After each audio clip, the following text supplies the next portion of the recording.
Well, the urgent can take over the important.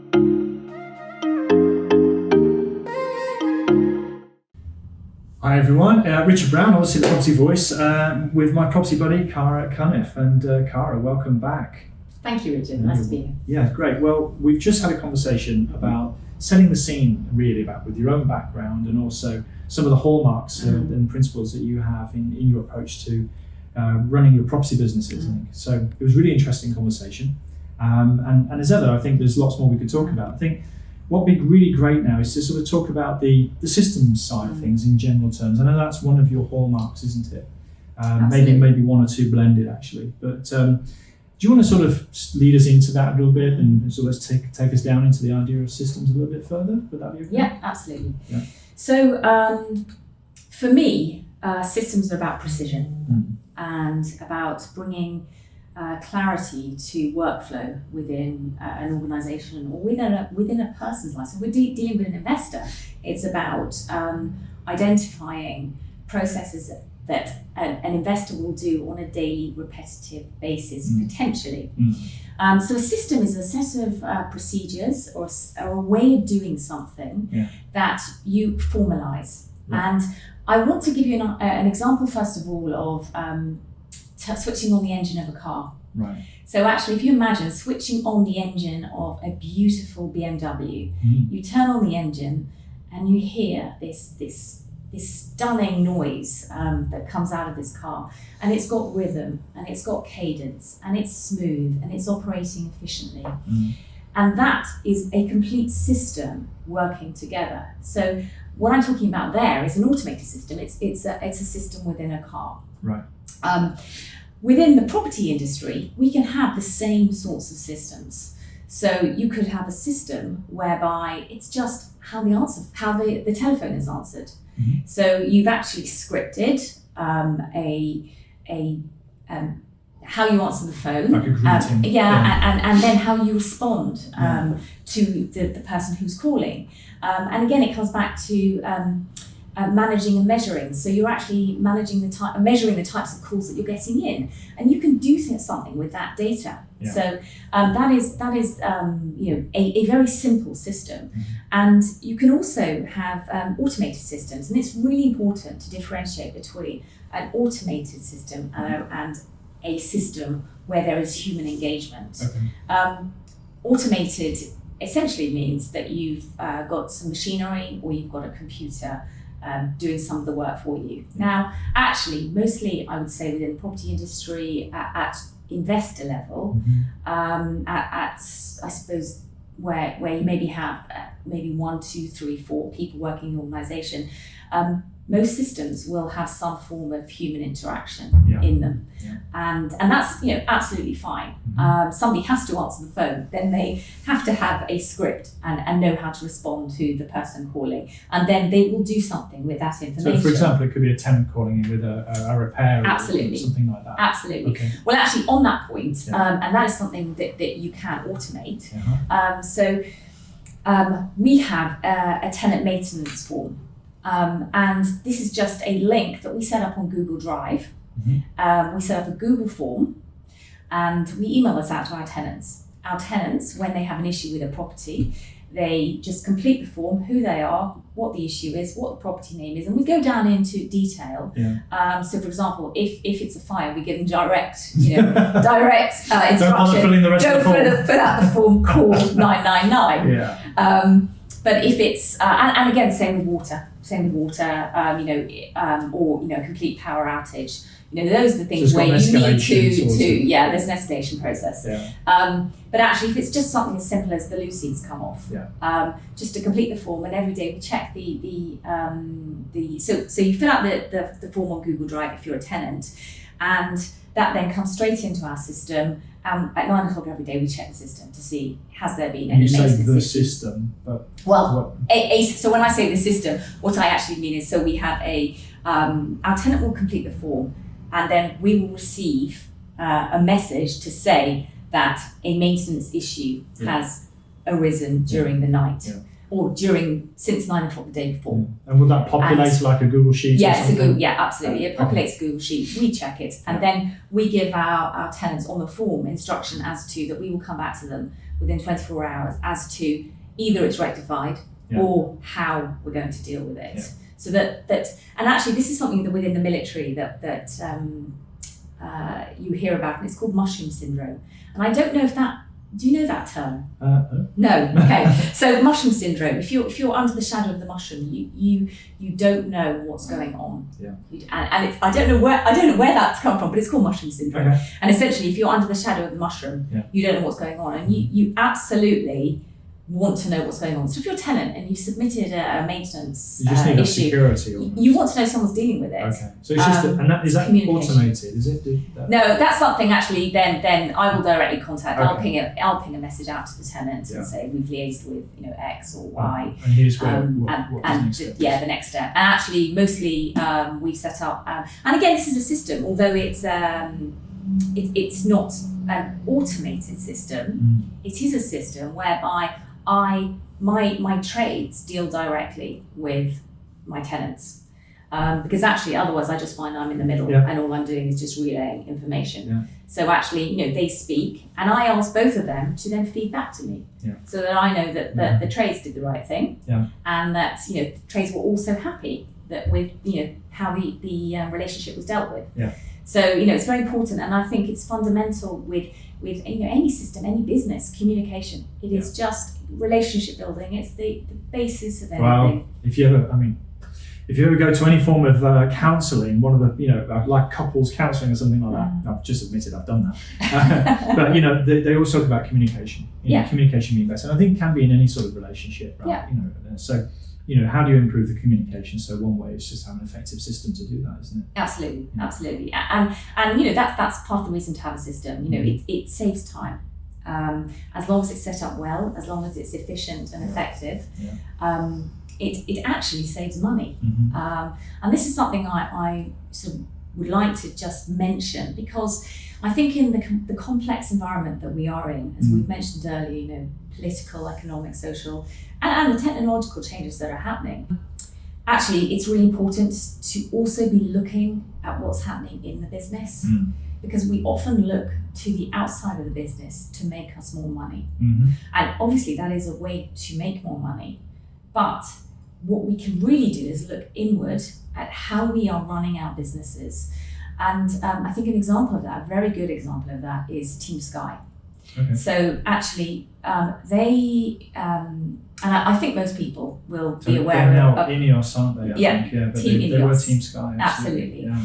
And as were Team Sky, and where they came from, they were looking inwardly at the 1% marginal gains.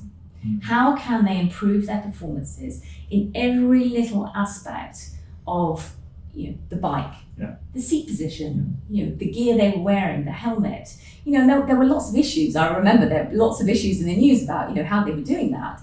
But the principle is there. 1% marginal gains. So if you can take that approach and look inwardly at your business, and look at where you can save pennies, because pennies, as we know, make pounds. Well, money saved is money earned, isn't it? Absolutely. So people seem to lose sight of that. Absolutely. It goes back to your earlier point about your hallmark of protecting the resources too. Yeah. So, if you can look after your existing assets, you don't have to keep growing quite as much. So, And I think that's also to do with building strong relationships, because we don't often put a cost to our time. Oh, right. And glad you brought that up. that being vital thing again is. Where we spend our time is costing us money. So are we working on the high value tasks? Are we really investing in our relationships? So when we are bringing on a new tenant, so building that relationship right at the beginning, as well as bringing on new trades, that first piece is so important in terms of rapport building. It sets the scene. It absolutely sets the scene. It manages expectations, and time you spend there doing your duty of care to both actually reaps long-term rewards. and saves time and saves money. So just dwelling a little bit on the time is money thing and valuing our time, do you have a method of quantifying the value of our time? Do you happen to have any tools there at all? Yes, I do. And so one of the things that I use personally is what I call the ideal repetitive week. And as we've already discussed, the constant in my world is change. Yeah. So I have to find as many things that I can do routinely. And my husband and I have a sort of mantra in our house, which is do the routine things routinely. Okay. So actually, it is so simple, and I actually think it's one of James Clear's habits. Right. He suggests it's get up and just make your bed. And it sounds really simple, but you set the day up. You set the day up really well. And then for me, actually, I write a daily journal. Yeah. And I would seriously... You do that in the morning? Or I do that in the morning. I do that in the morning. And I just kind of put down the thoughts that I've got. Actually, often it's a lot of questions. Yeah. Questions, they might be business questions. They might be questions related to my children. They might be thoughts I had, woke up in the middle of the night and had some ideas. Yeah, but you're getting thoughts out of your head. I'm taking them out of my head. And what I'm actually doing there, and this is really important, is I'm giving myself time and space. Yeah. A lot of the stuff that I do and the work I work with clients on is actually giving them back time and space. Because if you've got time and space and you've removed the noise, it means that you can move forward. And I think we see a mistake that investors make where there's lots of activity, lots and lots of activity, because we're really busy and we've got really long to-do lists. And actually, what we've got to do is prioritize. So having a ideal repetitive week allows you to fill your week out, and you block things out, and those things don't move. And some of those things are things like being with your family, being with your friends, because otherwise, why are we doing this? Well, the urgent can take over the important, can't it? Absolutely, absolutely. And what I suggest is, first of all, you just make a list of all the tasks you've got to do, activities, tasks, whatever you want to call them, but just download. And it's a bit of a brain dump. Just a brain dump of everything, and also things that irritate you, things that you're finding annoying. Sorry to interrupt you, but do you use a specific tool to do that? No, I pen and paper? No, I personally use pen and paper, but that's a good system. Trello. There are lots of systems out there. So Wunderlist and I use Basecamp. Yes, Basecamp. Yes, absolutely. So there are lots of tools out there. And actually, I'm writing a book at the moment, and I'm using Trello to map out the book. Yeah. So kind of brain dump everything in whatever way, and actually a really great way is a dictaphone. Or that's I suppose that's old word. We have the microphone. Yes, microphone on the phone. App on the phone. That's right. Yeah. That's what I meant. Yeah. So voice record. Yeah. And then if you either transcribe it. Yeah. So that's something very easy to do. You can use I think it's the Control F on your Mac to record, just a list or in a Word document. There are loads of ways you can do that. Whatever works for you. Just to pause on that, is that speech to text software that you're using? On the Mac. Okay. On the Mac, yeah. So I do a lot of dictating. I'll have to find out what the equivalent is on the PC. Yeah. Oh yes, there'll be something very straightforward. Yeah. But I know there's also paid for technology and low cost transcription services. Simon Says, I think, is one. Yeah, and Temi. Rev.com, but you pay for that. Well, Temi is, I think Temi is owned by Rev.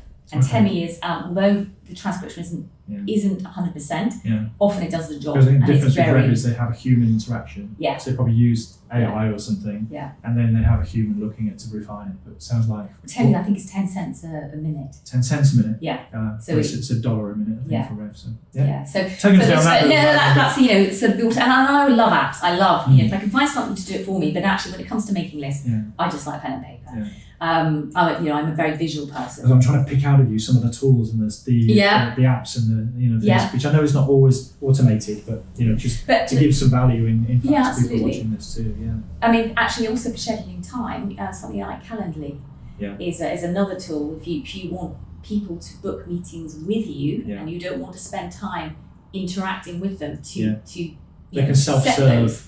Absolutely. The more you can do that, the more you are freeing up time and space. So when you've actually brain So you're doing your brain dump. Are you doing that at like the beginning of the week or something, or the beginning of the day? I do it whenever I feel I need to do it personally. Yeah. And that might be So a not brain 10 dump times on a day? No, not 10 times a day. Oh, okay. So actually, not you, on a but Sunday, me. on a Sunday, Yeah, I was on a gonna say, Sunday night, weekly, that'd that's be good. something I might do. But actually, I also will do a brain dump. So if I'm working on a particular project, I'll do a brain dump for the project. Yeah. And then the next step, which is there are two things here. Firstly, it's really important to write down your irritations, things that are annoying you about the process, because often that's something that needs to be changed. Yeah. And then write down if it's a vital or a functional, so a V or an F. Is this something you have to do that no one else can do?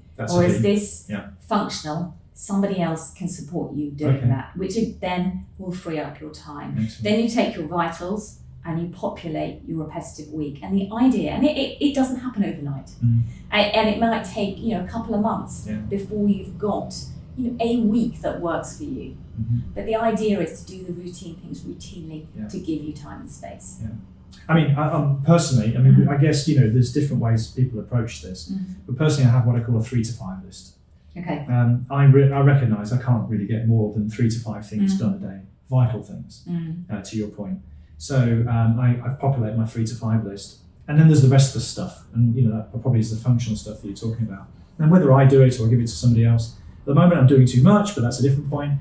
But I have that 3 to 5 list. I've also tried chunking out time in my calendar, because I do a lot of writing.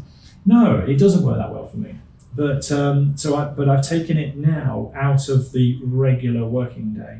So I have chunks of time, which is basically I need to be available to other people to enable them, and then I have different parts of the day which are more for me, which are not necessarily during the working day. But I have a very fluid way of working personally. I think some people are much more rigid and pragmatic in the way they work. I'm more of a creative, so I need that creative space where I have blocks of time where I can just be and just think and just reserve it. So I think it is important to personalise it as it fits you. But absolutely. I'm going to look over. Martin's behind the camera, so I'm just looking directly at him right now. But we've been talking a lot in our group, in our mastermind group, about setting up routines and habits, haven't we, on a weekly basis? So you just got yourself involved in the conversation. Fantastic. But yes, anyway, I didn't want to take you off there, but I think it's really important that we can have a personal routine and habits that we kind of get into, and it's consistent, isn't it? It's absolutely about consistency. And I think, and just taking you back when you said that the chunking of time doesn't work for you necessarily all the time, I think it's really important in your 3 to 5 that you also identify the other tasks that you're not doing, because actually that's noise, and it sits there going, hello, I'm still here to do. You still need to do me, you still need to find someone to do me. So actually, so we need to finding you do need to record both, because actually that other stuff, either you need to find time to do it, or you need to eliminate it. Eliminate, find somebody to do it, or do it. I know it's for me, it's get it right order: delegate, defer, ditch, or last do. Yes. Is my sort of mantra in this area. And it's about consistency. It's actually about doing it. If you don't do it, then nothing's ever going to change. Cool. So, in terms of systems on a practical level, have you got any other tips that perhaps our listeners could maybe utilise, or do you even have any, giveaways in this area that maybe you could share with people? I don't know, taking in that direction. I think what you need to do is identify, there are 4 easy steps in terms of defining a system, and it's a very high level look at your business. So it's about looking at the workflows in your organisation, identifying where you could bring in a system. And I actually think this is possibly the hardest piece, is identifying what to systemize. So you need to find the time and space to identify what you can systemize. So property management system, that is the most obvious. Where you can hold all your data, where you can hold all your property information, where if you need to send somebody some property information, you can get to it really quickly. So yes, Go Tenant. Go Tenant, that's a great system. It also helps you with your compliance because it flags up. Triggers if your gas safety needs to be renewed, things like that. Absolutely. So again, you're removing noise and being able to focus on the things you need to focus on. So it's about identifying the systems, then identifying the workflow. So it's just a question of making a list just of this routine steps. What has to happen for this system to work, for this process. If you don't like the word system, call it a process. Yeah. And sometimes if somebody else, if you've got someone in your team who runs this process, get them to write it down, and then you actually go in and follow their instructions. And if you follow their instructions, are you able to achieve the end result? And actually, what I've done is I put together a cheat sheet on this. Oh, right. So I'll send that over to you, and you can set that up with this. Yeah, I mean, if anybody wants that, just reach out, drop us an email. The normal email is podcast@thepropertyvoice.net, and we can share that cheat sheet with you. So I don't know if there's anything else you particularly wanted to share in terms of the systems area, Cara, at all? Just don't be afraid. Embrace change. It's happening. Technology is available, and it is there to help us as long as you use it selectively. It is there to save time. So don't get caught up in the technical element of it. It is there to save time. It is there to help you. Yeah. I just say, just give it a go. Just give it a go. Yeah. Try different things. Try see what works for you. Yeah, and it is personal. Yeah. But I think it all starts with working out what's vital and what's functional. I think that's the biggest takeaway for me, what's vital, what's functional. Thank you for that. Cara, how could people connect with you, and what should they say to you? How could you potentially help people? So you can contact me at cara@propertyprecision.group. So that's cara@propertyprecision.group. LinkedIn, Instagram, Facebook, Cara Cunniff. That's 2 N's, 2 F's. And I have to say that because I get all variety of surnames. So that's Cara Cunniff, 2 N's, 2 F's. And we work with people on a one-to-one. And I'm actually also developing at the moment a webinar series to work with organizations and investors to develop an ecosystem of performance to help investors develop a performance business. And this is really focusing on how the business works, how you can look at your 1% marginal gains. And just contact me, say hi, connect, and we can take it from there. Sounds great. Well, it's brilliant. I think, it's in fact vital. It is. It is vital. Topic. It is, absolutely. It's underestimated, and even if you're a so-called small landlord investor with maybe just a couple of properties or something like that, you can still benefit from a degree of systemization, degree of automation. So I've been looking forward to getting you sat here talking for a little time now. So thanks so much, Cara, for making the time. Really appreciate that.